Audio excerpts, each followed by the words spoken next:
আসসালামু আলাইকুম বন্ধুরা, দেখেন আমার টফি ক্যান্ডির অবস্থা দেখেন। আমি সামনে লইট্টা ফ্রাই নিয়ে বসে আছি, আর ওরা দুজন ঝগড়া করতেছে। ফ্রাইয়ের স্মেলে তারা পাগল হয়ে যাচ্ছে, বুঝছেন।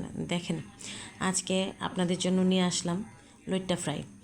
তো আমি এখানে কিছু লইট্টা পরিষ্কার করে নিলাম, কিছু আমি অন্য একটা বক্সে রেখে আমি ডিপ ফ্রিজে রেখে দেব অন্য দিন করার জন্য। তো আমি লইট্টা মাছটা আমি এখানে ম্যারিনেট করব। আপনারা দেখেন, মাছটা আমি পরিষ্কার করে চিপে পানি ফেলে নিলাম। এখন লবণ দিলাম, একটু লেবুর রস দিব, তারপরে আদা পেস্ট, রসুন পেস্ট, তারপরে সয়া সস, এগুলি দিয়ে আমি ভালো করে মেখে 2-3 ঘন্টার জন্য আমি এটা ম্যারিনেট করে রেখে দেব। তো এখানে আমি ব্যাটার করার জন্য চাউলের গুঁড়া নিলাম, কর্নফ্লাওয়ার নিলাম। তো এই যে এখন যে পেস্টটা দিচ্ছি এটা হচ্ছে পেঁয়াজ, রসুন, কাঁচামরিচ এবং সরিষা বাটা। আর পেঁয়াজ, রসুন, কাঁচামরিচ, সরিষা বাটাটা যদি এগুলোর সাথে যদি আপনি সরিষা বাটাটা অ্যাড করেন তাহলে এটা খেতে খুবই ভালো লাগবে। আর আপনি যখন ম্যারিনেট করবেন মাছটা তখন কখনোই সরিষা বাটাটা দিবেন না, আপনি সরিষা বাটাটা দিবেন ব্যাটারের মধ্যে।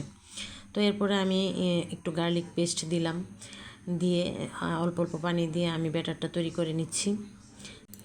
তারপর দেখেন আমি যে ম্যারিনেট করে রেখেছিলাম মাছটা, সেটা চিপে আমি ব্যাটারের মধ্যে দিয়ে দিচ্ছি। অবশ্যই মাছগুলা চিপে বাটি পানিটা ফেলে তারপর দিবেন, আর নয়তো আপনি যখন মাছটা ফ্রাই করবেন তখন কিন্তু উপর দিয়ে মচমচে হবে, কিন্তু ভিতরে মাছটা একদম নরম কেতকেতে হয়ে থাকবে। তো এই তো আমার মাছটা মাখানো হয়ে গেছে। তো এই পর্যায়ে আমি একটু হলুদ মরিচ দিয়ে নিলাম। আমি অবশ্য কাঁচামরিচ অ্যাড করেছি বিধায় আমি ততটা মরিচ দিইনি, হলুদ সামান্য দিয়েছি শুধু কালারের জন্য। তো চলেন আমরা এখন ফ্রাইটা করতে চলে যাব। এই তো আমি প্যান গরম করে আমার লইট্টা মাছগুলো আমি প্যানে দিয়ে দিলাম গরম তেলে। তো এটা আমি একটু সময় নিয়ে ভাজবো, আর দেওয়ার পরে একটু পরেই একটু নেড়ে চেড়ে দিবেন যেন একটার গায়ে আরেকটা লেগে না যায়, তাহলে ফ্রাইটা খুব সুন্দর হয়। একটু সময় নিয়ে ভাজবেন, তাহলে ভিতরে সহ বেশ ক্রিস্পি হবে এবং খেতেও খুব ভালো লাগবে।